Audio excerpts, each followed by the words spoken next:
अस्सलामुअलैकुम। तो क्या हाल चाल हैं, उम्मीद है आप सब खैरियत से होंगे। प्रीवियस 2 लेक्चर्स में हमने basic rule for IUPAC naming के जो बेसिक रूल थे वो हमने डिस्कस किए थे। अगर आपने प्रीवियस 2 लेक्चर्स नहीं देखे तो जल्दी से जाएं, वो पहले प्रीवियस 2 लेक्चर्स सुन लें, क्योंकि उनके बगैर आपको पूरे का पूरा नोमेनक्लेचर समझ नहीं आने वाला, क्योंकि वो इंतहाई बेसिक चीज़ें हैं। जब बेसिक चीज़ें, जो छोटी छोटी बेसिक चीज़ें होती हैं, अगर आपको उनका कॉन्सेप्ट क्लियर हो जाएगा और आपकी बुक में जितने भी फंक्शनल ग्रुप हैं उनकी हम नेमिंग करेंगे तो आपके लिए इंतहाई आसान हो जाएगा। तो जल्दी से जाएं, वो प्रीवियस 2 लेक्चर सुन लें। अगर नहीं सुने, अगर तो सुने हैं तो well and good, you are a right place. तो चलिए स्टार्ट करते हैं। आज हम नोमेनक्लेचर स्टार्ट करने वाले हैं अल्केन का। ठीक है जी। तो अल्केन का नोमेनक्लेचर स्टार्ट करने से पहले मैं आपके लिए एक ऐसा फॉर्मूला प्रिपेयर करूंगा जिस फॉर्मूले की मदद से आप हर फंक्शनल ग्रुप की जो नेमिंग है वो बहुत इजी वे में जाके कर लोगे। आपकी जो है वो मिस्टेक होने के जो चांसेस हैं वो बहुत कम हो जाएंगे, बल्कि होंगे नहीं। क्यों? क्योंकि हम एक ऐसा फॉर्मूला क्रिएट करेंगे, उस फॉर्मूले में 5 स्टेप होंगे। उसको अच्छे तरीके से समझ लेना है। जो बंदा उस 5 स्टेप्स को फॉलो करते हुए किसी भी कंपाउंड की नेमिंग करेगा, उसकी नेमिंग जो है वो गलत हो ही नहीं सकती। तो चलिए देखते हैं कि वो 5 चीज़ें, वो 5 स्टेप कौन से हैं जो किसी भी कंपाउंड की नेमिंग के लिए इंतहाई ज़रूरी है। तो हम यहाँ पे लिख सकते हैं 5 थिंग्स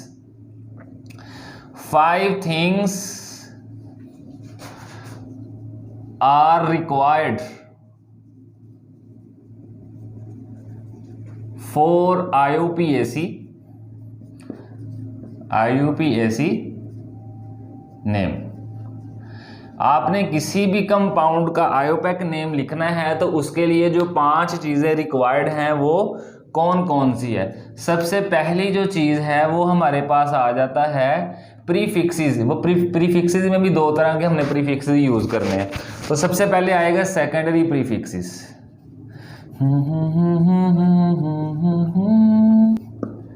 सेकेंडरी प्रीफिक्सेस को हम ऐसे भी लिख सकते हैं। अगर केमिस्ट्री में किसी भी वर्ड के ऊपर ये डिग्री का निशान होगा तो इसका मतलब होगा सेकेंडरी, प्राइमरी, टर्शियरी। ठीक है, इस बात का आपने अच्छे तरीके से ख्याल रखना है। उसके बाद हमारे पास आ जाता है प्राइमरी प्रीफिक्सेस। ठीक है जी। प्राइमरी प्रीफिक्सेस को हम ऐसे भी लिख सकते हैं। 1 के ऊपर डिग्री का निशान, इसका मतलब है प्राइमरी प्रीफिक्सेस। तो ऐसे भी हम इसे लिख सकते हैं, इस बात का आपने ख्याल रखना है। थर्ड वन पे हमारे पास जो रूट आता है वो है रूट नेम। ये हम प्रीवियस लेक्चर में डिस्कस कर चुके हैं। ये होता क्या है ये भी हम देखते हैं। ये 3rd नंबर पे आता है। फिर हमारे पास 4th नंबर पे आता है प्राइमरी सुफिक्स। ठीक है जी। इसको हम ऐसे भी लिख सकते हैं। 1 के ऊपर डिग्री का निशान डालो और साथ लिख दो सुफिक्स। तो हम इसको ऐसे भी लिख सकते हैं। और लास्ट वन पे जो हमारा 5th स्टेप है उसको हम सेकेंडरी सुफिक्स कहते हैं। Secondary suffix. ठीक है जी। तो आप इसको ऐसे भी लिख सकते हो, इसको। ठीक है जी। तो अभी आप जस्ट स्टेप देखें, अभी आप ये ना देखें कि ये होते क्या हैं, अभी आप जस्ट स्टेप्स को देखें। जब भी आपने IUPAC नेमिंग करनी है किसी भी कंपाउंड की तो इन 5 स्टेप्स को फॉलो करना है। ये अभी से आपका फॉर्मूला है। जब भी आप नेमिंग करोगे तो आपका जो फर्स्ट स्टेप होगा वो क्या होगा, सेकेंडरी प्रीफिक्सेस। ठीक है। और फिर उसके बाद जो सेकेंड स्टेप होगा वो क्या होगा, प्राइमरी प्रीफिक्सेस। इसी तरह जब आपका नेमिंग करोगे तो 3rd स्टेप कौन सा होगा, रूट नेम। 3rd स्टेप क्या होगा, रूट नेम। इसी तरह 4th स्टेप क्या होगा, primary suffix. And 5th step जो कि लास्ट है वो है सेकेंडरी सुफिक्स। अब ये होते क्या है, अब मैंने प्रीवियस लेक्चर में आपको ये भी बताया था कि प्रीफिक्सेस क्या होते हैं। प्रीफिक्सेस जो है वो अल्फाज या वो हरूफ होते हैं जो हम किसी भी नेम से पहले लिखते हैं। तो हम यहाँ पे लिख देते हैं नेम से पहले लिखा जाने वाला, ठीक है। जब हम नेमिंग करेंगे किसी भी कंपाउंड की तब मैं आपको बताऊंगा कि कौन सा प्रीफिक्सेस जो है वो कैसे यूज़ हो रहा है। प्रीफिक्सेस का मतलब ही है कि कंपाउंड का नेम लिखने से पहले जो वर्ड लिखा जाता है उसको हम प्रीफिक्सेस कहते हैं। मैं अभी बताता हूँ आपको। अब ये भी प्रीफिक्सेस है तो इसका भी यही मतलब है। सुफिक्स का मतलब भी मैंने बताया था, नाम के आखिर में लिखा जाने वाला, नाम के आखिर पर लिखा जाने वाला। ओके, अब देखो ये स्टेप में भी जो चीज़ पहले है वो प्रीफिक्सेस है। प्री का मतलब क्या है? प्री का मतलब ही होता है पहले, जो चीज़ पहले है उसे हम प्री कहते हैं। प्रीफिक्स का मतलब है, ये देखो ना 5 स्टेप लिखे हुए हैं, तो पहले जो 2 स्टेप हैं वो प्रीफिक्सेस हैं। मीन नेम पूरा होने से पहले जो लिखा जाएगा उसे हम प्रीफिक्सेस कहेंगे। इसी तरह सुफिक्स क्या है? नाम के आखिर पे लिखे जाना। मीन जो हम नेमिंग कर रहे हैं उसके एंड पे जो अल्फाज या वर्ड हम लिखेंगे उन्हें हम सुफिक्स कहेंगे। अभी ये 5 स्टेप आप देख लो कौन कौन से हैं, अभी मैं आपको बताता हूं कि ये क्या होता है। अब हम देखेंगे 1 बाय 1 के सेकेंडरी सुफिक्स कौन से होते हैं, प्राइमरी सुफिक्स कौन से होते हैं, रूट नेम क्या होता है, और हम देखेंगे प्राइमरी सुफिक्स जो है वो क्या होते हैं और सेकेंडरी सुफिक्स क्या होते हैं। तो सबसे पहले हम सेकेंडरी जो है प्रीफिक्सेस देख लेते हैं कि सेकेंडरी प्रीफिक्सेस क्या होते हैं। ये हमारे पास नंबर 1 है, ठीक है जी। मैंने कहा था कि जब मैं 2 के ऊपर डिग्री का निशान डालूंगा इसका मतलब है सेकेंडरी। सेकेंडरी प्रीफिक्सेस क्या होते हैं? सेकेंडरी प्रीफिक्सेस हमारे पास जो होंगे उन्हें हम ब्रांच सब्स्टिट्यूएंट्स भी कहेंगे। क्या कहेंगे? ब्रांच सब्स्टिट्यूएंट्स भी कहेंगे, ठीक है जी। इन सब्स्टिट्यूएंट्स को हम ग्रुप भी कहते हैं, इनको हम ग्रुप भी कह सकते हैं। यहां पे लिख देता हूं, इन ब्रांच सब्स्टिट्यूएंट्स को हम ग्रुप भी कहते हैं, जो साइड ग्रुप होता है, ठीक है। या हम इनको ये भी कह सकते हैं कि ये लीस्ट इंपॉर्टेंट फंक्शनल ग्रुप हैं। क्या है? लीस्ट इंपॉर्टेंट फंक्शनल ग्रुप हैं, ठीक है जी। अब मैंने आपको कल एक टेबल लिखवाया था, उसमें बहुत सारे मैंने फंक्शनल ग्रुप लिखवाए थे, उनके फॉर्मूलाज लिखवाए थे, उनके सुफिक्स एंड प्रीफिक्सेस भी लिखवाए थे।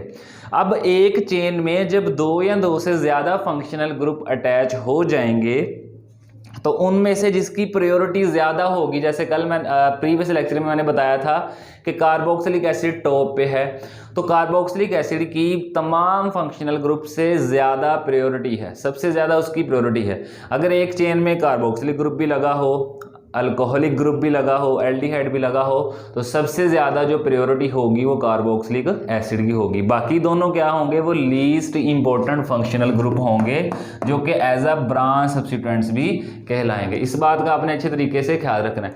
अगर मैं बताऊं कि ये कौन से हो सकते हैं, हमारे पास हैलोजन हो सकती हैं। हैलोजन में हमारे पास फ्लोरीन है, ठीक है, जिसको हम कहते हैं फ्लोरो। जब हम सब्स्टिट्यूएंट्स यूज़ करेंगे तो हम फ्लोरो कहेंगे। फिर क्लोरीन है जिसको हम कहेंगे क्लोरो। फिर ब्रोमीन है जिसको हम कहेंगे, हाँ जी बताएं, bromo. And the last one iodine जिसको हम कहेंगे आयोडो, ठीक है। इसी तरह अब हमने एक और चीज़ पढ़ी थी, अल्काइल रेडिकल पढ़ा था। अल्काइल जो है वो कैपिटल आर जो है वो रिप्रेजेंट करता है किसको? अल्काइल रेडिकल को। तो मैंने प्रीवियस लेक्चर में आपको ये भी बताया था कि जब हम अल्केन में से या अल्केन की किसी भी मेंबर में से एक हाइड्रोजन रिमूव कर देंगे तो वो क्या बन जाता है? अल्काइल रेडिकल बन जाता है, ठीक है। जैसे हमारे पास मीथेन थी CH4, तो उसमें से एक हाइड्रोजन निकल गया तो वो क्या बन गया? मिथाइल। क्या बन गया जी? मिथाइल। अगर प्रीवियस लेक्चर नहीं लिए तो जाके ले लो, बहुत ही इंपॉर्टेंट है। ये छोटी छोटी चीज़ें हर लेक्चर में यूज़ होनी है, ठीक है। किसी भी कंपाउंड की नेमिंग करनी है, ये हर लेक्चर में यूज़ होनी है, अभी जाके वो लेक्चर सुन लो। इसी तरह अगर हम अगले मेंबर में से एक हाइड्रोजन रिमूव करेंगे तो ये मीथेन था तो क्या बन जाएगा, इथेन था तो क्या बन जाएगा, इथेन से इथाइल बन जाएगा। इसी तरह तीसरा मेंबर हमारे पास क्या था, प्रोपेन, तो ये प्रोपेन से क्या बन गया, प्रोपाइल। ठीक है जी, बेसिक चीज़ें मैंने बताई हैं, जल्दी से जाके वो लेक्चर सुन लो। अगर आ जाए नाइट्रो, N2 आ जाए तो इसे हम क्या कहेंगे, नाइट्रो। ठीक है जी। अगर NO अकेला आ जाए तो इसे हम कहेंगे नाइट्रोसो, नाइट्रोसो। इसी तरह अगर हमारे पास OR लिखा आए, कल मैंने एक सेकेंड लास्ट पे आपको ईथर वाला बताया था फंक्शनल ग्रुप, वो भी लीस्ट पीरियोडिक क्योंकि वो सेकेंड लास्ट पे आ रहा है। एंड पे अल्काइल हैलाइड था, उससे ऊपर क्या था जी, ईथर। ईथर में था ROR, तो मैंने यहाँ पे जस्ट एक OR लिया है जिसको हम क्या कहते हैं, अल्कोक्सी, अल्कोक्सी। अगर R की जगह मैं CH3 लगा दूं तो ALK की जगह क्या आ जाएगा, ये CH3 मिथाइल ग्रुप है तो मीथेन से मेथोक्सी बन जाएगा, मीथेन से मेथोक्सी। बहुत इंपॉर्टेंट चीज़ें हैं, प्रीवियस लेक्चर अगर नहीं लिया तो सुन लो जो आगे। इसी तरह अगर मैं C2H5 लगा दूं, इथेन लग गया साथ, ऑक्सी वैसे ही रहेगा तो क्या हो जाएगा, इथोक्सी, इथोक्सी। बहुत ही इंपॉर्टेंट है, अच्छे से इसे देख लें कि सेकंड प्रीफिक्सेस क्या होता है। बार बार बता रहा हूँ, सेकंड प्रीफिक्सेस ब्रांच सब्स्टिट्यूएंट्स होगा। जब हम लॉन्गेस्ट चेन को सिलेक्ट करेंगे, बाकी जो ग्रुप बन जाएंगे, बाकी जो ग्रुप बच जाएंगे उनको हम क्या कहेंगे, ब्रांच सब्स्टिट्यूएंट्स। देखो जरा, मैं इधर आपको छोटी सी एक मिसाल देता हूँ। मैंने ये एक चेन लिखी, ठीक है, यहाँ पे मैंने 2 ग्रुप लगा दिए, मैंने ये लॉन्गेस्ट चेन जो है वो सिलेक्ट कर ली। बाकी जो बच जाएगा उसको हम क्या कहेंगे, ब्रांच सब्स्टिट्यूएंट्स कहेंगे या लीस्ट इंपॉर्टेंट फंक्शनल ग्रुप कहेंगे। होप सो कि आपको सेकेंडरी प्रीफिक्सेस जो है वो क्लियर हो गया है। अब हम बात करेंगे प्राइमरी प्रीफिक्सेस की, जो कि सेकंड स्टेप पे आता है। जब भी नेमिंग करनी है स्टेप बाय स्टेप करनी है, ये फॉर्मूला अच्छे तरीके से आपने याद कर लेना है। तो अब सेकंड स्टेप पे जो हमारे पास आएगा वो है प्राइमरी प्रीफिक्सेस। तो मैं इसको 1 डॉट से शो करूंगा, ये डिग्री का निशान है ऊपर, इसका मतलब होता है प्राइमरी। प्रीफिक्सेस का मतलब आपको मैंने बताया कि नेम से पहले लिखे जाने वाला। प्राइमरी प्रीफिक्सेस जो है ये किसके बारे में बताएगा, ये हमें बताएगा शेप ऑफ अ कंपाउंड के बारे में।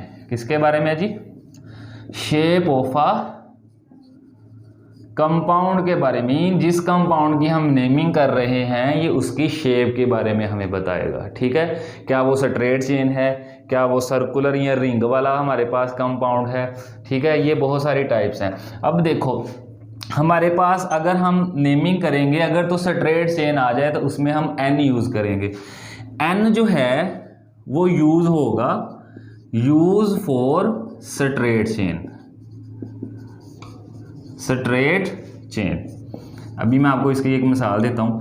अगर हमारे पास जो कंपाउंड है जिसकी हमने नेमिंग करनी है वो इस तरह का स्ट्रेट हो, बाकी ब्रांच लगी हो या ना लगी हो ये मैटर नहीं करता, अगर वो स्ट्रेट होगा तो उसकी नेमिंग हम N यूज़ करेंगे। ठीक है, 1 बाय 1। इसे बस जस्ट समझ लो, नेमिंग करते वक्त मैं आपको रिपीट भी करवाऊंगा, रिमाइंड भी करवाऊंगा। ठीक है, इसी तरह अगर हमारे पास एक वर्ड है साइक्लो। साइक्लो हम तब यूज़ करेंगे जब वो कंपाउंड जिसकी हम नेमिंग कर रहे हैं वो रिंग रखता हो, उसके आखिरी वाले कार्बन एक दूसरे के साथ जुड़े हुए हों। Use for cyclic compound, use for cyclic compounds. इसमें साइक्लिक कंपाउंड कौन से हो सकते हैं, मैं यहाँ पे आपको मिसाल दे देता हूँ। सपोज करें हमारे पास इस तरह का एक कंपाउंड हो सकता है, ये जो कोने हैं यहाँ पे कार्बन लगे हुए हैं, CH2 यहाँ पे लगा हुआ है, यहाँ पे भी CH2 लगा हुआ है, यहाँ पे भी CH2 लगा हुआ है और ये बॉन्ड है। ठीक है, इसी तरह हमारे पास एक 4 कार्बन वाला रिंग हो सकता है। ठीक है, ये कोने पे कार्बन है। इसी तरह हमारे पास 6 कार्बन वाला एक रिंग हो सकता है।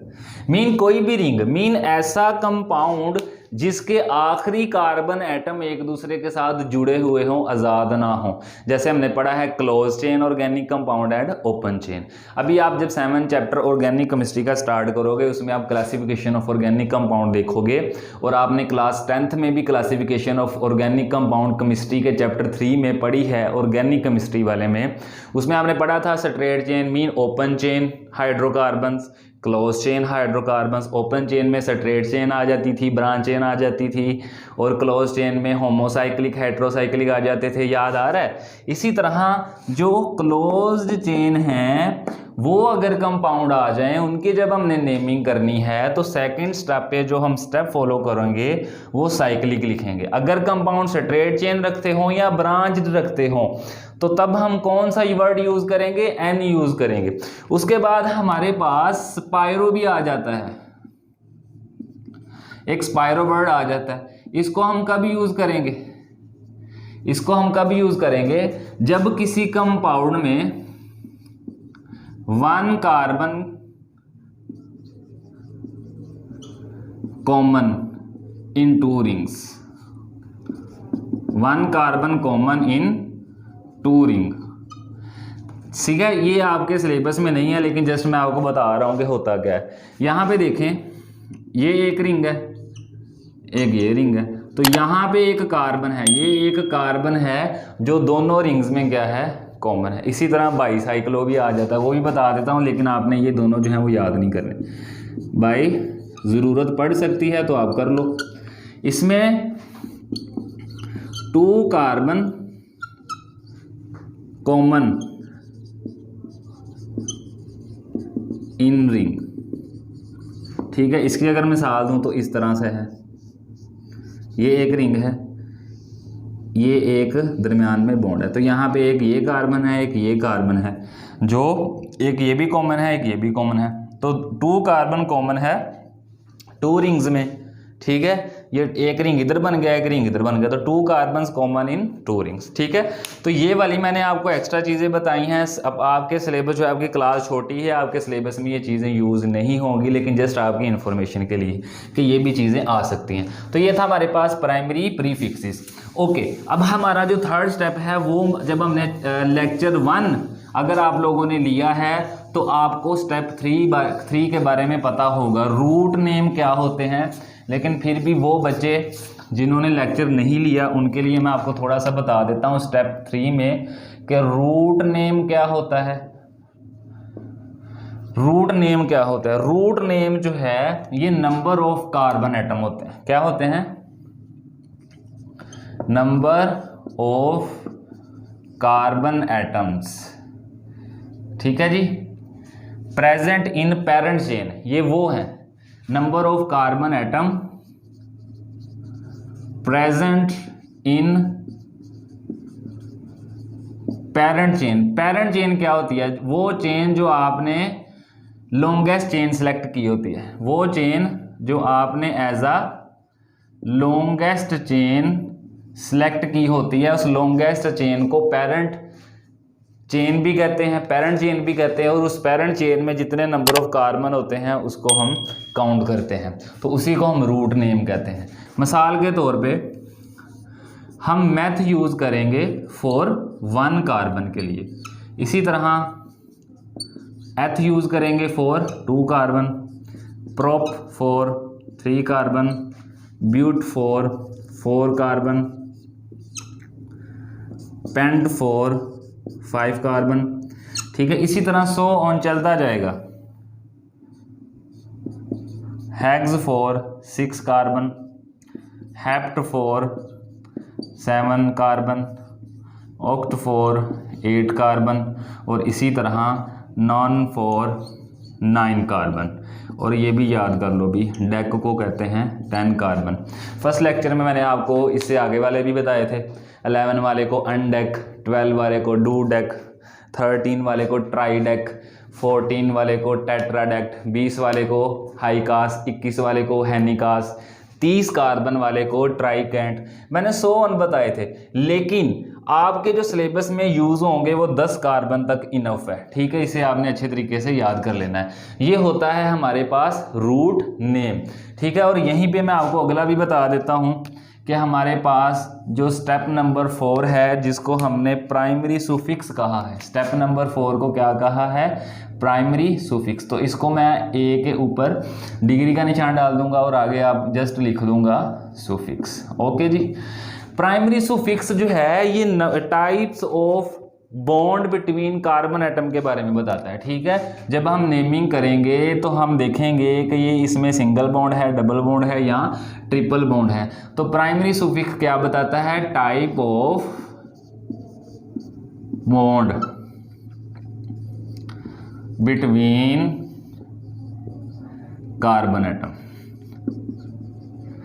कार्बन एटम के दरमियान जो टाइप्स ऑफ बॉन्ड है, मीन चाहे वो डबल बॉन्ड है, ट्रिपल बॉन्ड है या सिंगल बॉन्ड है, उसके बारे में बताता है। इसकी अगर मैं आपको मिसाल दूं तो अगर तो अल्केन है, मीन चेन में सिंगल बॉन्ड है, अगर चेन में कार्बन कार्बन की तरह सिंगल बॉन्ड है तो क्या लिखेंगे, एन, ठीक है। प्राइमरी सुफिक्स तब क्या लिखेंगे, एन। अगर चेन में कार्बन कार्बन की तरह डबल बॉन्ड है तो क्या आएगा, इन। इसी तरह अगर जो स्ट्रेट चेन हमने सिलेक्ट की है उसमें कहीं ना कहीं आपको ट्रिपल बॉन्ड भी नज़र आ रहा है तो इसके लिए हम जो प्राइमरी सुफिक्स यूज़ करेंगे वो होगा आइन। तो ये था हमारे पास स्टेप नंबर 4। ओके, जो हमारे पास स्टेप नंबर 5 है, जिन्होंने previous lecture mean second lecture number 2 जिन्होंने सुना है उसको सेकेंडरी सुफिक्स के बारे में बड़ी अच्छे तरीके से पता होगा, क्योंकि उसमें हमने प्रायोरिटी ऑर्डर वाला जो टेबल था वो डिस्कस किया था। तो लास्ट वाला मैं आपको बता देता हूं कि हमारे पास क्या है, सेकेंडरी सुफिक्स।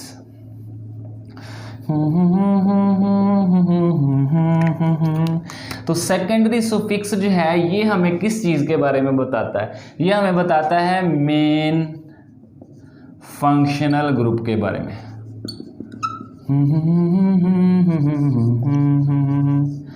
मीन जो मोस्ट इंपॉर्टेंट फंक्शनल ग्रुप होता है, मोस्ट, मैंने अभी आपको बताया था कि अगर मैं एक चेन लूँ, चेन में बहुत सारे फंक्शनल ग्रुप लगे हों, कार्बोक्सिलिक ग्रुप भी लगा हो, एल्डिहाइड भी लगा हो, अल्कोहल भी लगा हो, बहुत सारे लगे हों, तो उसमें से जिसकी सबसे ज़्यादा प्रायोरिटी होगी उसको हम क्या कहेंगे, एब्सोल्युटली उसको हम सेकेंडरी सुफिक्स कहेंगे। अब कल वाला जो प्रायोरिटी ऑर्डर का टेबल था उसमें मैंने बहुत सारे बताए थे, तो उसमें से जो टॉप पे था वो था कार्बोक्सिलिक एसिड। कौन सा था, कार्बोक्सिलिक एसिड। उसके बाद क्या आता था, एस्टर। याद कर लो, प्रीवियस लेक्चर देख लो अगर आपने नहीं देखा तो। सेकंड थर्ड पे अमाइड, फिर नाइट्राइल, फिर एल्डिहाइड, फिर कीटोन, फिर अल्कोहल, फिर अमाइन, फिर अल्कीन, फिर अल्काइन, फिर अल्केन, और सेकंड लास्ट पे आएगा ईथर, फिर एंड पे आएगा अल्काइल हैलाइड। कल वाला लेक्चर मीन प्रीवियस लेक्चर सुन लो जाके, फिर ये आपको अच्छे तरीके से समझ आएगी। तो ये होता है हमारे पास सेकेंडरी सुफिक्स। अच्छे तरीके से समझ लो, फिर ही समझ आएंगी आपको सारी चीज़ें। ओके, अब हम स्टार्ट करेंगे अल्केन का नोमेनक्लेचर। अभी आपने जस्ट रूल्स को फॉलो करना है, क्योंकि ये जो फॉर्मूला अभी हमने देखा है जिसमें 5 चीज़ें थी फॉर्मूले में। सबसे पहले आता था ब्रांच सब्स्टिट्यूएंट्स, ब्रांच, और ब्रांच सब्स्टिट्यूएंट्स हमने देखा कौन सा होता है। सेकंड नंबर पे हमारे पास आ जाता था शेप, शेप एन है, ठीक है, साइक्लो है वगैरह। इसी तरह हमारे पास थर्ड नंबर पे आ जाता था रूट नेम, जिसे हम वर्ड रूट भी कहते हैं, ठीक है, मैथ,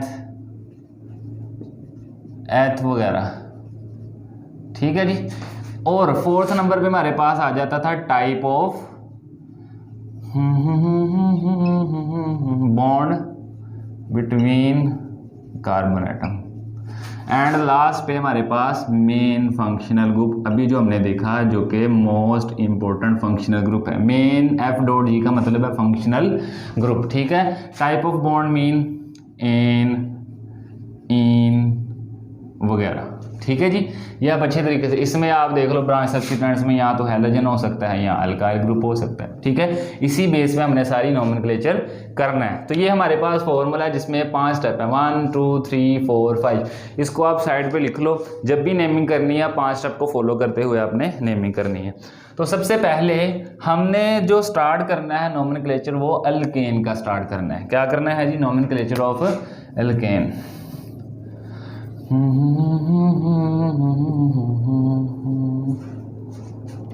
नोमेनक्लेचर ऑफ अल्केन, ठीक है जी, इसका हमने स्टार्ट करना है।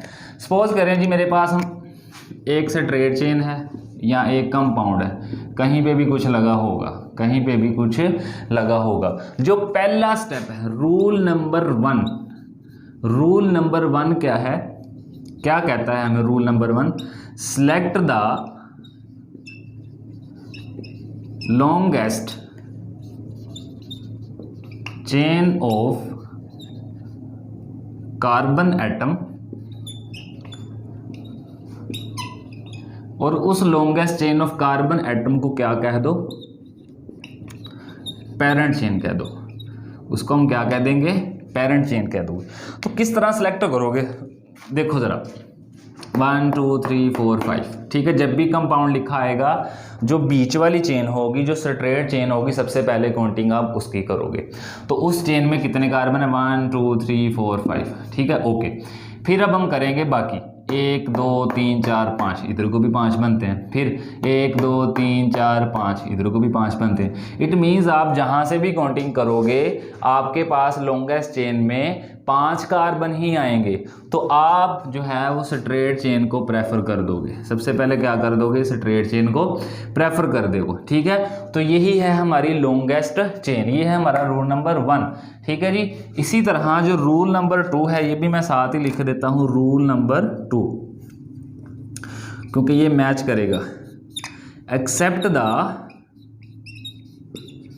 पेरेंट चेन, जिसको हमने लॉन्गेस्ट चेन कह दिया है। Mean except the parent chain का मतलब है पेरेंट चेन के अलावा जो कुछ भी होगा, ऑल आर, वो क्या होगा?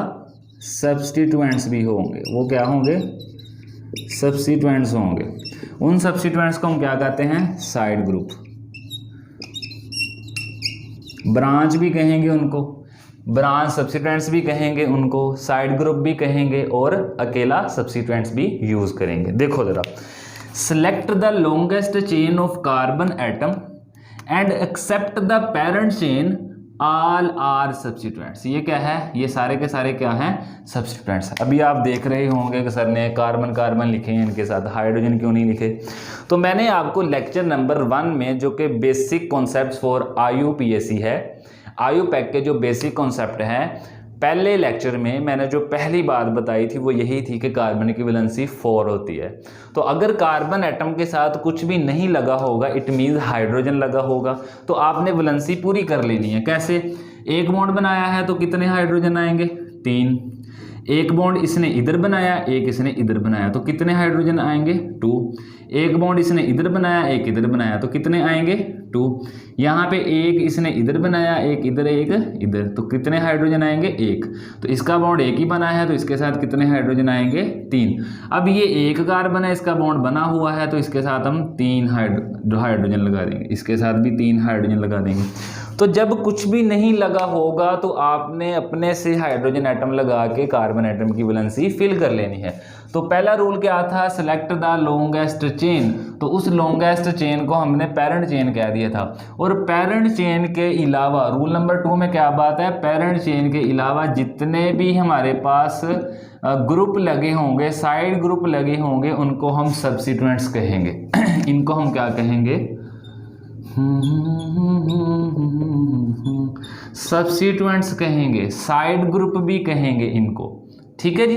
इनको ब्रांच सब्स्टिट्यूएंट्स भी कहेंगे, और अकेला वर्ड सब्स्टिट्यूएंट्स भी हम इसके लिए यूज कर लेंगे। तो ये 2 चीजें हैं, इसकी हम प्रैक्टिस करेंगे बाद में, लेकिन हम एक और स्ट्रक्चर देख लेते हैं।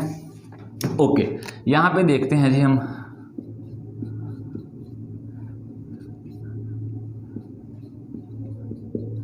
ये वाला, ठीक है, और यहाँ पे भी एक लगा देते हैं 3 आएगा यहाँ पे। बैलेंसी पूरी कर लो जी। एक बॉन्ड है तो 3 हाइड्रोजन आएंगे, एक बॉन्ड है तो 3 हाइड्रोजन आएंगे, 3 बॉन्ड है तो 1 हाइड्रोजन, 3 बॉन्ड है तो 1 हाइड्रोजन, 3 बॉन्ड है तो 1 हाइड्रोजन, 1 बॉन्ड है तो 3 हाइड्रोजन। ठीक है, तो इस तरह बैलेंसी पूरी हो गई। सबसे पहले आपने लॉन्गेस्ट चेन सेलेक्ट करनी है, तो काउंट करो नंबरिंग 1 2 3 4 5, तो 5 कार्बन आते हैं यहाँ पे। 1 2 3 4 5 यहाँ पे आते हैं।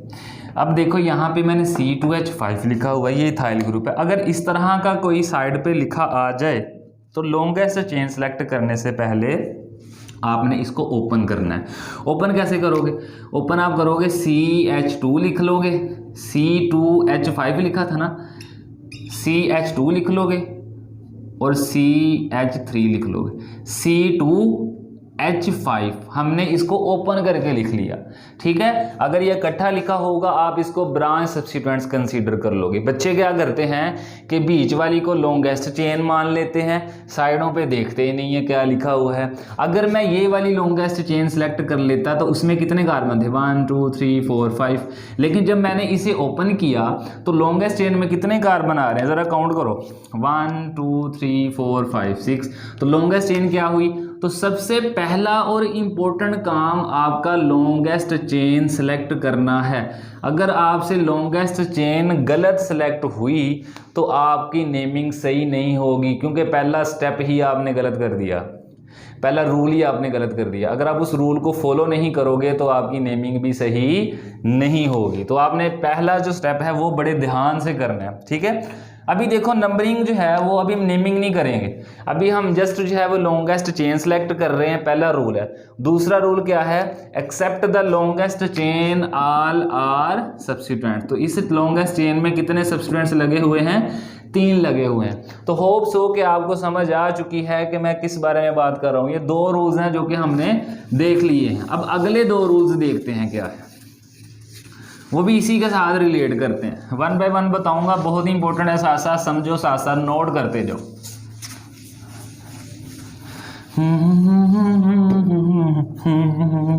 अच्छा जी, अब हमने देखो दोबारा से आपने वही चेन कर लिया जी सिलेक्ट। 2 बॉन्ड है 2 हाइड्रोजन, 2 बॉन्ड 1 बॉन्ड है 3 बॉन्ड है 1 हाइड्रोजन, 2 बॉन्ड है 2 हाइड्रोजन, यहाँ पे 3 बॉन्ड 1 हाइड्रोजन, 1 बॉन्ड 3 हाइड्रोजन। ठीक है, अभी आपका पहला जो काम था वो था लॉन्गेस्ट चेन को सिलेक्ट करना। तो काउंटिंग करो 1 2 3 4 5 6 7, 1 2 3 4 5 6, 1 2 3 4, 1 2 3 4 5। इट मीन 7 वाली आपकी लॉन्गेस्ट चेन है। तो आपने हर लिहाज से काउंटिंग करके तसल्ली कर लेनी है कि कोई और चेन तो नहीं बन रही।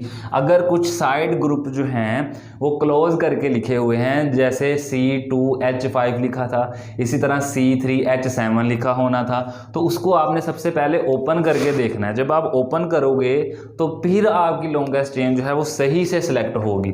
तो नंबरिंग फिर अब उसके बाद except the parent chain all are substituents. ये थे हमारे पास 2 रूल। उसके बाद हमारे पास जो 3rd रूल है, रूल नंबर 3। ठीक है जी, वो क्या है? नंबरिंग उस साइड से स्टार्ट करनी है, स्टार्ट कह लो या बिगन्स कह लो। नंबरिंग बिगन्स और start from that side which is near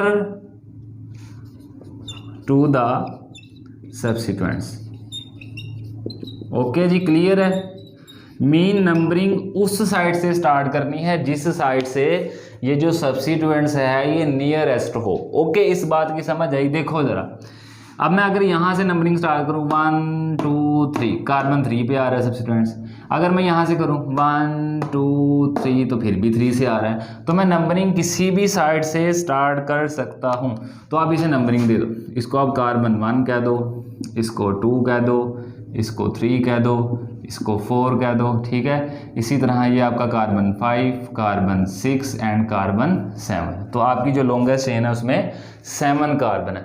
तो ये आपने नंबरिंग उस साइड से स्टार्ट की जिस साइड से नियरेस्ट है, लेकिन यहाँ पे भी कार्बन 3 है, अगर इधर से करते तो फिर भी कार्बन 3 पे आना है। तो आप किसी भी साइड से नंबरिंग स्टार्ट कर सकते हो। अगर यही सब्स्टिट्यूएंट्स यहाँ पे कार्बन नंबर 2 के साथ लगा होता तो आपने जो है वो एक साइड से फिक्स हो जाना था, आपने सिर्फ इधर से ही नंबरिंग स्टार्ट करनी थी। क्यों? क्योंकि यहाँ पे फिर ये सब्स्टिट्यूएंट्स कार्बन नंबर 2 पे लगा होना था, ठीक है। अब दोनों चूंकि जहाँ से भी हम नंबरिंग स्टार्ट करें, चाहे लेफ्ट साइड से चाहे राइट साइड से, तो सब्स्टिट्यूएंट्स कार्बन नंबर 3 पे ही आता है। तो आप किसी भी साइड से स्टार्ट कर सकते हो। मैंने इधर से नंबरिंग जो है वो स्टार्ट कर ली। उसके बाद जो अगला स्टेप है उसमें आपने क्या करना है, वो भी इसी में ही हो गया है। इंडिकेट द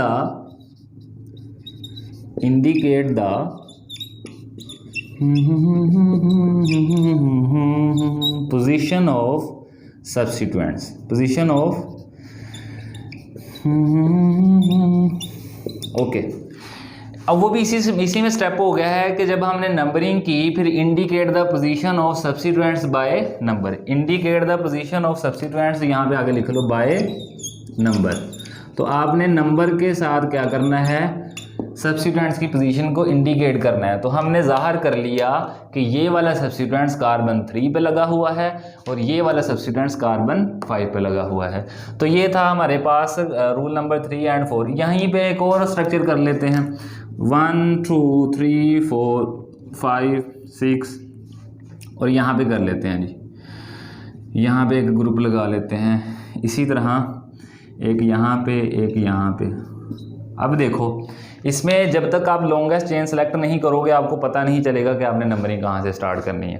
तो यहाँ पे देखो नंबरिंग कहाँ से स्टार्ट करेंगे, 1 2 3 4 5 6। इस लॉन्गेस्ट चेन में क्या आ रहे हैं, 6 आ रहे हैं। लेकिन हम और देख लेते हैं, 1 2 3 4 5 6, इसमें भी 6 आ रहे हैं। हम और देख लेते हैं, 1 2 3 4 5 6, 1 2 3 4 5 6, इसमें भी 6 आ रहे हैं। इट मीन्स बहुत सारी ऐसी चेन है जिनमें 6 कार्बन आ रहे हैं। तो हम प्रेफर करेंगे किसको, ये जो स्ट्रेट चेन है इसको हम प्रेफर कर लेंगे। अब देखो ज़रा अगला स्टेप के बाकी जो पेरेंट चेन के अलावा बाकी जो हैं वो सारे के सारे क्या हैं, सब्स्टिट्यूएंट्स हैं। लेकिन जो थर्ड स्टेप कहता है वो यही कहता है कि नंबरिंग वो वाली साइड से शुरू करो जिस साइड पे ये जो सब्स्टिट्यूएंट्स हैं वो बहुत पास हों, बहुत करीब हों। यहाँ पे देखो अगर हम नंबरिंग इस साइड से स्टार्ट करें तो ये कार्बन 2 पे ग्रुप लगे हुए हैं, तो कार्बन नंबर 2 पे लगे हुए हैं। अगर हम इस साइड से नंबरिंग स्टार्ट करें 1 2 3, तो कार्बन नंबर 3 पे जाके सब्स्टिट्यूएंट्स आ रहा है। तो इस साइड से नंबरिंग जो है वो रॉन्ग हो रही है। क्यों? क्योंकि रूल क्या कहता है, नंबरिंग उस साइड से स्टार्ट करनी है जहां से ये जो सब्स्टिट्यूएंट्स है वो नियरेस्ट हो। तो नंबरिंग कहां से स्टार्ट करेंगे, आपकी राइट साइड पे और मेरी लेफ्ट साइड पे, ठीक है। तो इस साइड से हम नंबरिंग जो है वो स्टार्ट करेंगे। ओके, क्लियर है ये दोनों रूल। उसके बाद ये भी था कि जब हम नंबरिंग कर ही लेंगे, ये तो ये सब्स्टिट्यूएंट्स हैं, इनकी भी जो पोजीशन है वो भी ज़ाहिर हो जाएगी और बाय नंबर ज़ाहिर हो जाएगी, ठीक है। तो ये थे हमारे पास टोटल 4 रूल्स। रूल्स को साथ साथ लिखते जाओ अच्छे तरीके से, रूल्स को साथ साथ लिखते जाओ ताकि आपको अगले रूल्स समझ आते जाएं। पिछले रूल्स लिखते जाओगे, अगले रूल्स समझ आते जाएंगे। ओके जी, अब हम रूल नंबर 5 की बात करते हैं।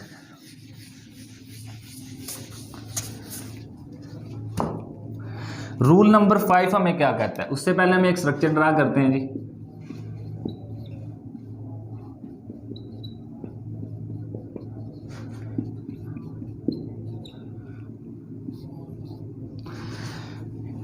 यहाँ पे पास हो जाना है,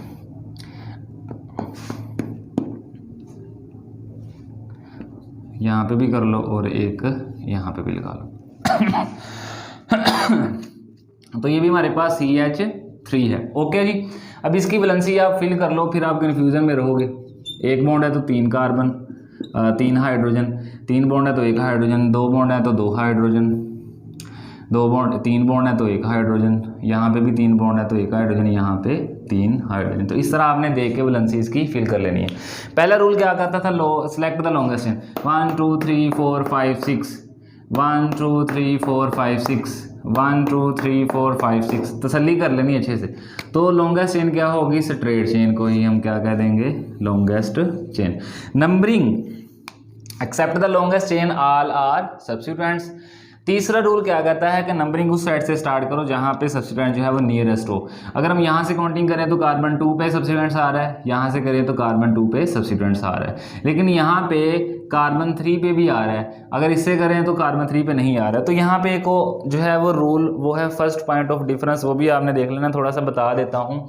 अगर आप यहाँ से नंबरिंग करो 1 2 3 4 5 एंड 6, अगर आप यहाँ से करो 1 2 3 4 5 एंड 6, आप इसे हम कहते हैं लोएस्ट सम रूल।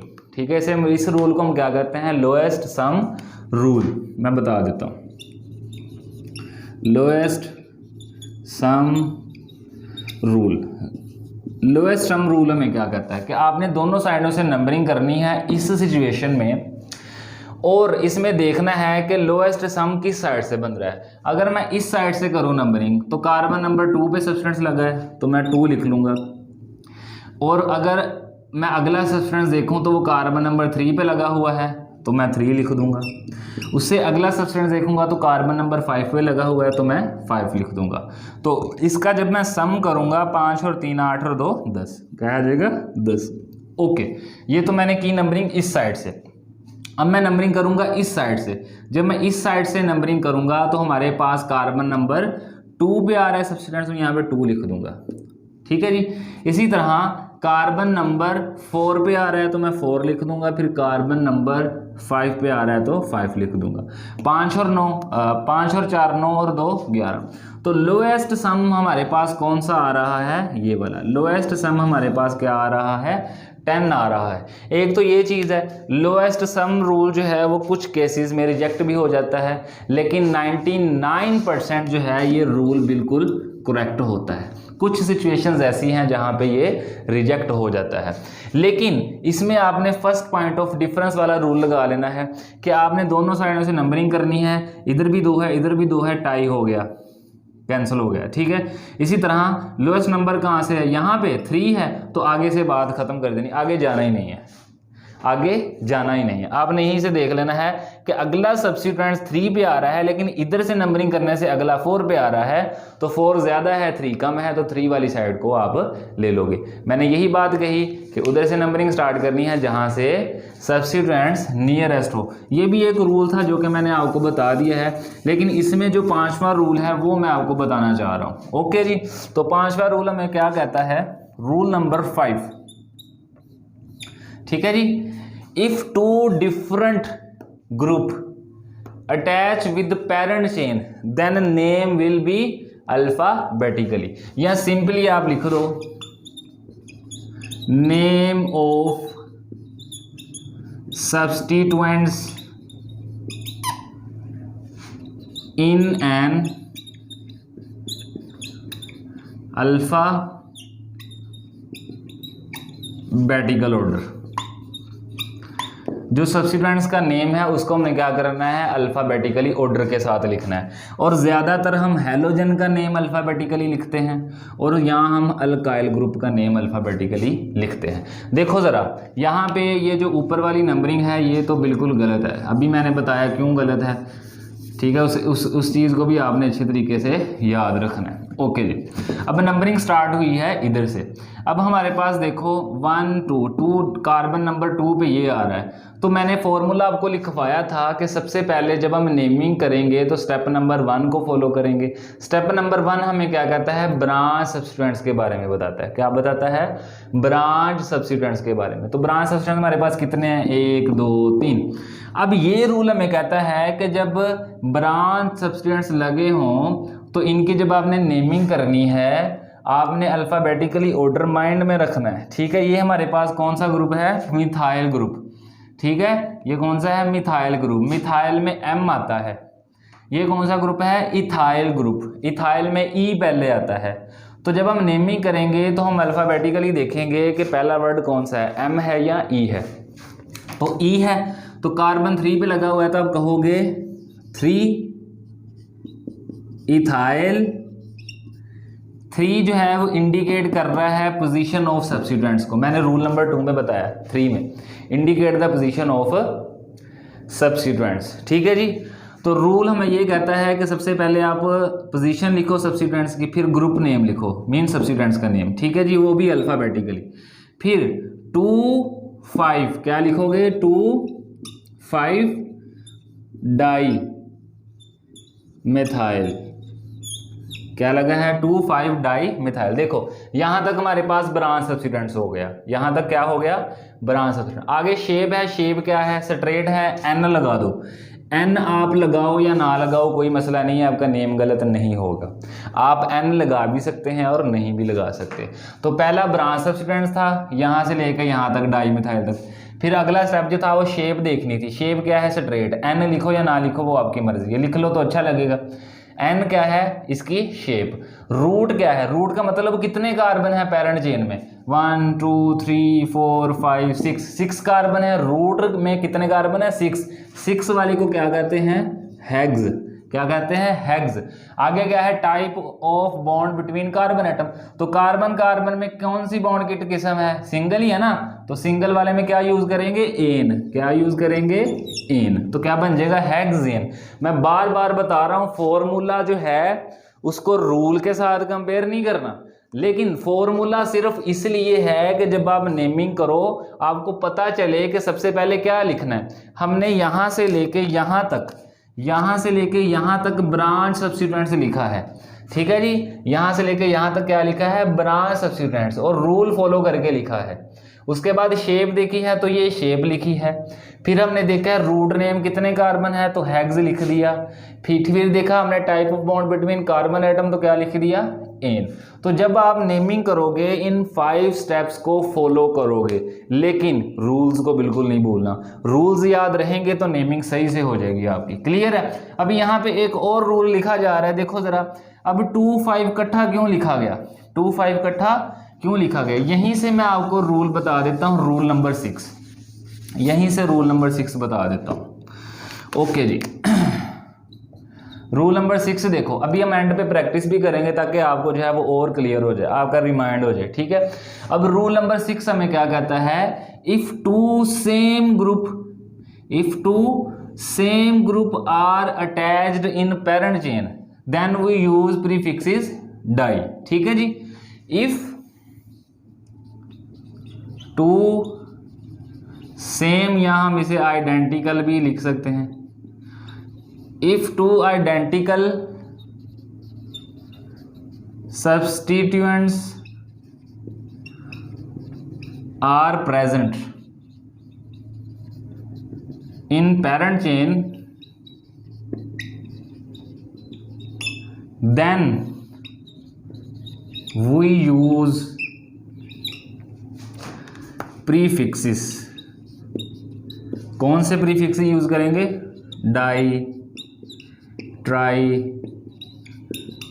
टेट्रा। ठीक है। ये देखो हमने यहाँ पे डाई क्यों यूज़ किया, डाई इसलिए यूज़ किया कि हमारे पास जो मिथाइल ग्रुप है ये पेरेंट चेन में 2 मरतबा लिखा हुआ है। अगर एक जैसा ग्रुप पेरेंट चेन में 2 मरतबा आ जाए तो हम 2 नहीं लिखेंगे, हम उसकी जगह डाई लिखेंगे। फिर हम कैसे बताएंगे कि ये जो मिथाइल है ये 2 बार है। ये पोजीशन बताता है 2 और 5 पे लगा हुआ है। कितने ग्रुप लगे हुए हैं, ये डाई बताता है 2 लगे हुए हैं। कौन से लगे हुए हैं, मिथाइल ग्रुप लगे हुए हैं। ठीक है जी। तो ये डाई जो है ये एक प्रीफिक्सिस है। अगर 3 मिथाइल ग्रुप लगे होते हैं कि यहाँ पे भी लगा होता, अगर कार्बन 4 पे भी एक मिथाइल ग्रुप लगा होता तो हमने क्या देना था, 2 4 5 ट्राई मिथाइल आ जाना था। 2 4 5 ट्राई मिथाइल। ट्राई क्यों लगना था फिर, क्योंकि 3 मिथाइल ग्रुप लगे होने थे। क्लियर है, समझ रहे हैं ना इस बात को, कि एक रूल हमारे पास ये है। एक और रूल है, अगर एक ही कार्बन पे 2 मिथाइल ग्रुप लगे हों।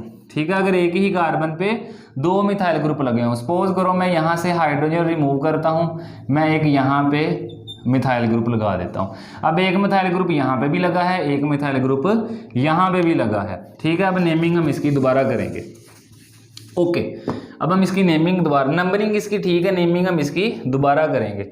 अब ये वाला रूल मैं आपको बताता हूँ। वो कहता है कि अगर एक ही कार्बन के ऊपर दो एक जैसे ग्रुप या डिफरेंट ग्रुप लगे हों, ठीक है, अगर एक ही कार्बन के ऊपर दो सेम ग्रुप लगे हों तो इस कार्बन का जो नंबर है हम 2 मरतबा बोलेंगे। देखो ज़रा, हम लिखेंगे 3 एथाइल, रूल के मुताबिक अल्फ़ाबेटिकली नेम आना है तो 3 इथाइल ही आएगा।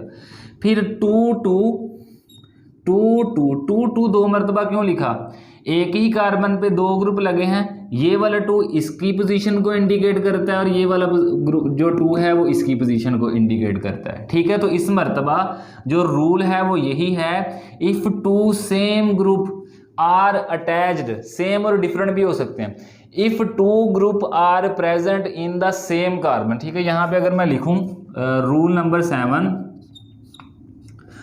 7, if 2 substituents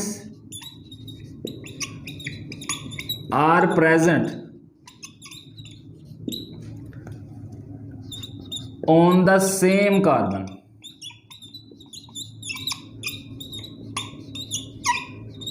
use that number twice, use that number twice, use that number twice। Mean देखो जरा, एक ही कार्बन पे दो ग्रुप लगे हुए हैं तो इस कार्बन का नंबर हम 2 मरतबा यूज करेंगे। जैसे मैंने अभी लिखा 2 2, अब हमने देखा कि मिथाइल कहीं और तो नहीं लगा हुआ, तो ये ग्रुप कार्बन 5 पे लगा हुआ था, तो हमने कह दिया 5 2 2 5 2 2 2 मरतबा क्यों आया? क्योंकि कार्बन 2 पे दो ग्रुप लगे हुए हैं। यही रूल कहता है कि अगर चेन में किसी कार्बन के ऊपर दो ग्रुप लगे होंगे तो वो कार्बन का नंबर 2 मरतबा यूज़ होगा या 2 मरतबा लिखा जाएगा। 2 2 5 ट्राई क्यों आया? ये वाला रूल क्या कहता है कि अगर एक जैसे ग्रुप पेरेंट चेन में मौजूद हों तो जो हम प्रीफिक्सेस यूज़ करेंगे वो होगा डाई, ट्राई, टेट्रा एटसेट्रा, ठीक है जी। कोई भी हो सकता है, पेंटा, हेक्सा, ये वो। तो ट्राई आ गया, कितने कार्बन है? 6 हैं, हेक्स कह दिया, 6 कार्बन है तो क्या कह दिया, सॉरी यहाँ पे ट्राई मिथाइल आएगा, ट्राई। तो यहाँ तक अभी तक जो है हमारी ब्रांच सब्स्टिट्यूएंट्स हुआ है। फिर हमने शेप देखनी है, वो एन लिख दो आप, शेप में क्या लिख दो, एन। उसके बाद रूट नेम कितना है, 6 है तो 6 में आप हेक्स लिख दो। सिंगल बॉन्ड है सब में तो आप एन लिख दो। तो आपका इस तरह आप रूल भी माइंड में रखो, अपने माइंड में रूल भी रखो और फॉर्मूले को देखते हुए नेम लिख दो, बस कोई गलती नहीं होगी। सबसे पहला स्टेप जिस बंदे का सही हो गया, लॉन्गेस्ट चेन जिस बंदे ने सही सिलेक्ट कर ली उसका नेम सही हो जाना, क्योंकि फॉर्मूला आपके सामने है, रूल्स आपके माइंड में है। फॉर्मूले की तरफ देखो, रूल को फॉलो करो और नेमिंग कर दो, कभी गलत नहीं होगी। ये फॉर्मूला किसी भी फंक्शनल ग्रुप की नोमेनक्लेचरिंग में या किसी भी फंक्शनल ग्रुप की नेमिंग में यूज होगा। तो ये 5 स्टेप आपने अपने माइंड में रखने। ये हमारे पास 7 स्टेप्स हो गए। एक और स्टेप्स है वो वाला फर्स्ट पॉइंट ऑफ डिफरेंस वाला भी है, अभी हम देखते हैं, उस रूल को भी देख लेते हैं।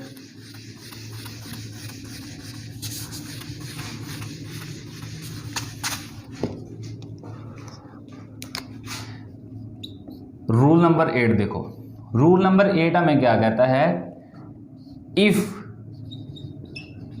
मोर than 2 chain are present in a compound then choose that chain which have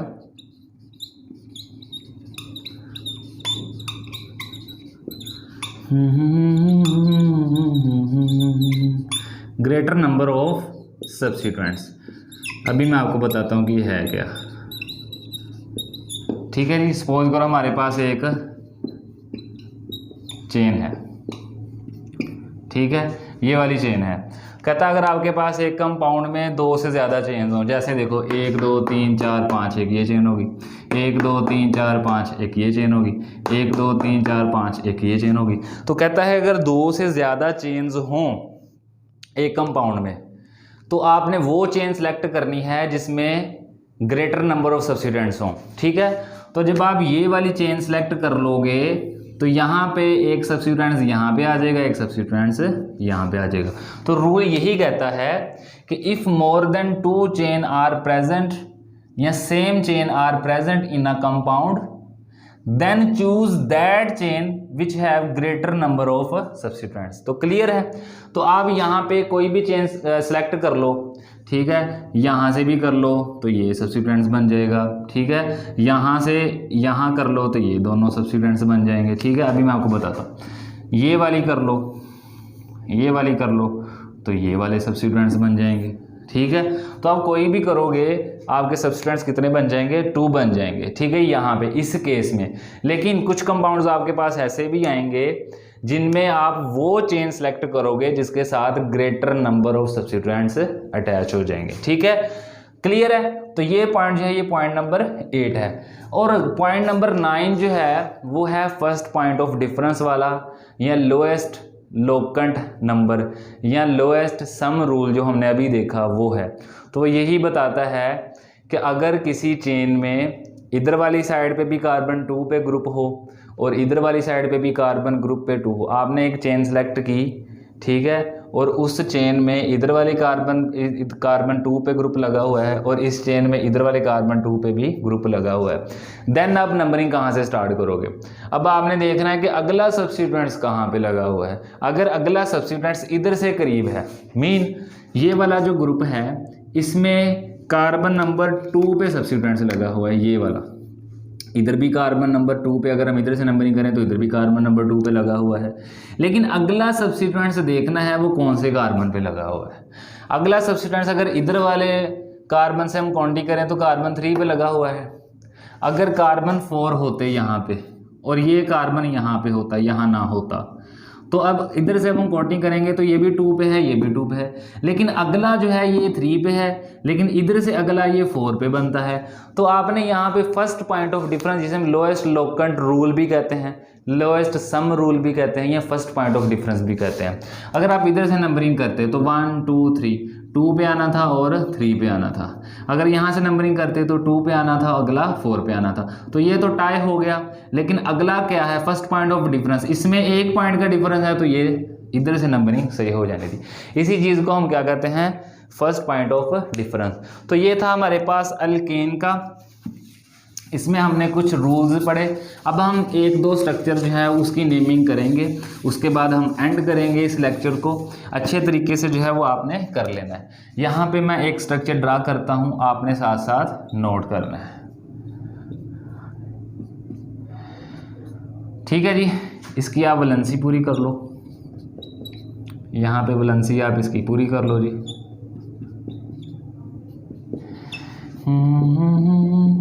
अब आपने लॉन्गेस्ट चेन इसकी सिलेक्ट करनी है। इसकी लॉन्गेस्ट चेन क्या होगी, सबसे पहले आप नंबरिंग करोगे 1 2 3 4 5 6।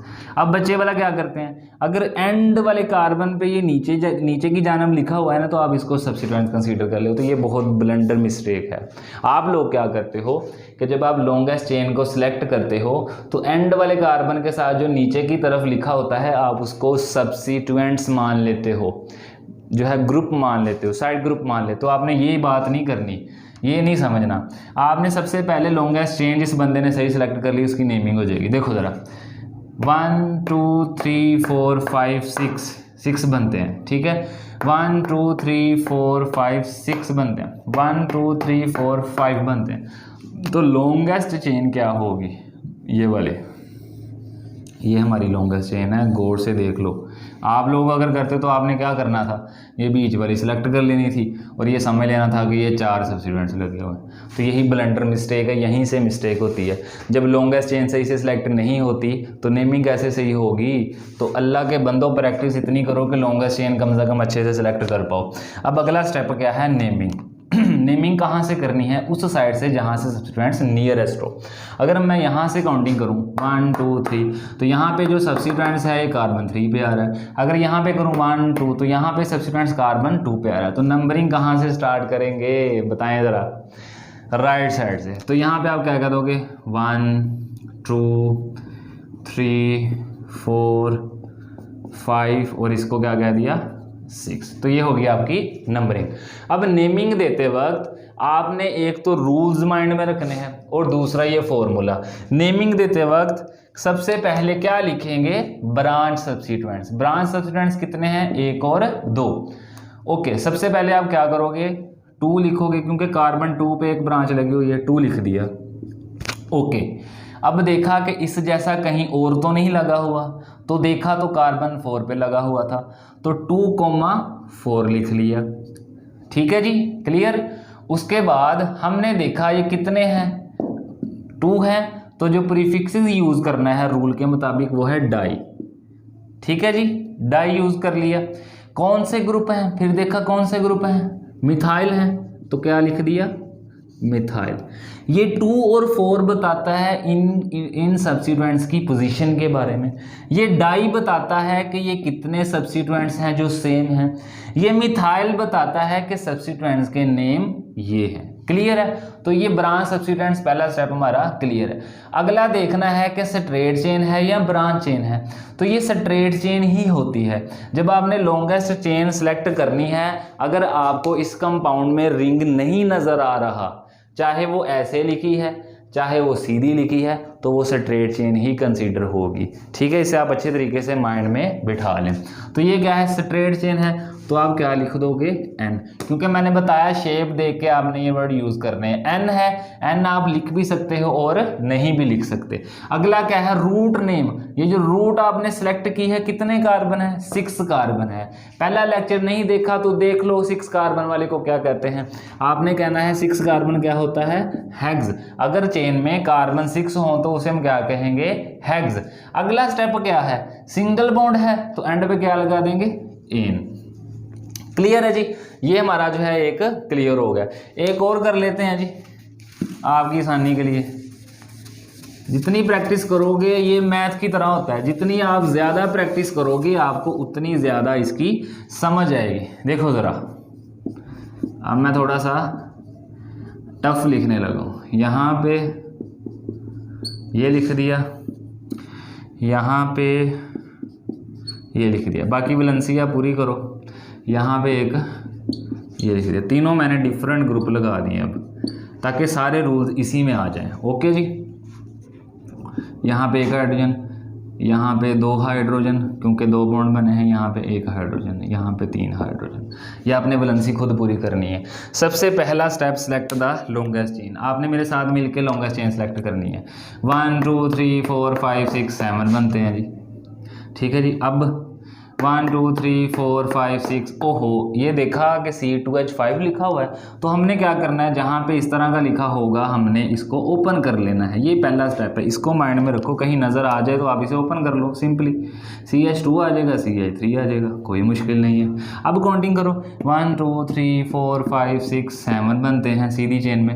1 2 3 4 5 6 7 8 बनते हैं यहाँ पे। ओके, 1 2 3 4 5 6 7, ओहो, यहाँ पे भी C3H7 लिखा हुआ है, तो गौर से देख के इसे भी ओपन कर लो। C3H7 का मतलब है, C3H7 का मतलब है ये 1 2 3, ये हो गया C3H7 मीन 3 और 2 5 और 2 7। इसे आपने ओपन करके लिख लिया। अब दोबारा से लॉन्गेस्ट चेन देखते हैं कौन सी। 1 2 3 4 5 6 7 8 बनते हैं। अब 1 2 3 4 5 6 7 8 9 बनते हैं। 1 2 3 4 5 6 सॉरी 1 2 3 4 5 6 7 8 9 10। तो लॉन्गेस्ट चेन अब क्या होगी, अब समझ आ रही है ना कि लॉन्गेस्ट चेन कैसे सेलेक्ट करनी है। जितने सुकून के साथ, जितनी जांच पड़ताल के साथ लॉन्गेस्ट चेन सेलेक्ट कर लोगे, आपकी नेमिंग कभी भी गलत नहीं होगी। ओके जी, तो आपने सबसे पहले क्या करना है, लॉन्गेस्ट चेन को बड़ी तसल्ली के साथ, बड़े अच्छे तरीके के साथ इसको सिलेक्ट करना है। ये हमने करी लॉन्गेस्ट चेन सिलेक्ट। अब नंबरिंग किस साइड से स्टार्ट करनी है, नंबरिंग उस साइड से स्टार्ट करनी है जिस साइड से ये जो ग्रुप है, ये जो सब्स्टिट्यूएंट्स है वो नियरेस्ट हो। अगर मैं यहाँ से नंबरिंग स्टार्ट करूँ 1 2 3 4, कार्बन 4 पे एक सब्स्टिट्यूएंट्स लगा हुआ है। अगर मैं यहाँ से करूँ 1 2 3 तो 3 पे लगा हुआ है। इट मीन्स नंबरिंग जो है वो 100% इधर से शुरू होगी। तो आप नंबरिंग कर लो जी। यहाँ पे इसको आप कह दो 1 2 3 4 5 6, 7, 8, 9 एंड 10। ये आपने नंबरिंग कर ली।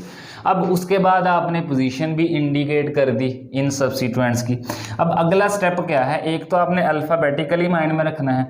अल्फ़ाबेटिकली माइंड में यहाँ पे नहीं रखना क्योंकि तीनों ग्रुप क्या हैं, सेम है। अब आपने क्या करना है, इस फॉर्मूले की तरफ देखना है और इसकी नेमिंग करनी है। अच्छा जी, करते हैं। सबसे पहले ब्रांच सब्स्टिट्यूएंट्स आएगा, तो चलो लिखो 3 पे है, कार्बन 3 पे है, तो यहाँ पे हमने क्या लिख लिया, 3। अगला मिथाइल ग्रुप जो है वो कौन से कार्बन पे, कार्बन 5 पे, तो हमने क्या लिख लिया, 5। अगला मिथाइल ग्रुप कार्बन 7 पे, तो हमने क्या लिख लिया, 7। तो जब 3 नंबर या 2 नंबर इकट्ठे आ जाएं तो 100% बात है प्रीफिक्सेस यूज होंगे, डाई, ट्राई, टेट्रा। यहाँ पे 3 नंबर इकट्ठे आ गए हैं तो 100% गारंटी के साथ सही बात है कि ट्राई वर्ड यूज होगा, ठीक है, क्योंकि 3 नंबर आते ही तब इकट्ठे हैं जब एक जैसे ग्रुप हों। जब 3 नंबर इकट्ठे आ जाएं तो ट्राई लगा दो आंखें बंद करके, ठीक है। उसके बाद ये कौन से हैं, तीनों मिथाइल हैं, तो क्या लिख दोगे, मिथाइल। क्या लिख दोगे, मिथाइल। ये आपने लिख दिया मिथाइल। अब ये हमारे पास ब्रांच सब्स्टिट्यूएंट से लिखा गया। अब अगला काम क्या है, शेप। शेप हमारे पास क्या है, स्ट्रेट है, क्योंकि रिंग होता तो ऐसा होना था, रिंग होता तो ऐसा होना था, वो कहीं पे नज़र नहीं आ रहा। अगर नज़र नहीं आ रहा तो साइक्लो हम नहीं लिखेंगे, हम क्या लिखेंगे, एन। एन आप लिखो या ना लिखो वो आपकी मर्जी है, ठीक है जी। तो यहाँ पे क्या आ जाएगा, एन आ जाएगा। आगे देखो रूट नेम क्या है, रूट में कितने कार्बन है, 10 है, तो 10 का हम क्या रूट नेम यूज़ करते हैं, डेक, डेक यूज़ करते हैं, ठीक है। अब आगे देखो टाइप ऑफ बॉन्ड क्या है, इसमें सिंगल बॉन्ड है तो सिंपली क्या लगा दोगे, ANE। ये होगी आपकी नेमिंग। इस तरह बहुत सारे आपको कंपाउंड्स हेल्पिंग बुक में भी मिल जाएंगे, आपकी टेक्स्ट बुक में भी मिल जाएंगे। जितनी प्रैक्टिस हो सकती है कर लो, क्योंकि ये जो नोमेनक्लेचर है अल्केन का, स्पेशली अल्केन का, जिस बंदे को अल्केन की समझ आ गई उसके लिए बाकी फंक्शनल ग्रुप और बाकी नेमिंग तो भैया हलवा है। अब आप कहोगे हलवा तो हमें पसंद नहीं है, तो चलो खीर कर लो, खीर आपके लिए वो खीर हो जाएगी, ठीक है जी। तो इसको जब आपको नोमेनक्लेचर ऑफ अल्केन आ जाएगी अच्छे तरीके से, तो आप जो है अल्कीन की भी कर लोगे, क्योंकि अल्कीन में 2-3 रूल डिफरेंट हैं बस। अल्काइन की भी आप कर लोगे इजीली।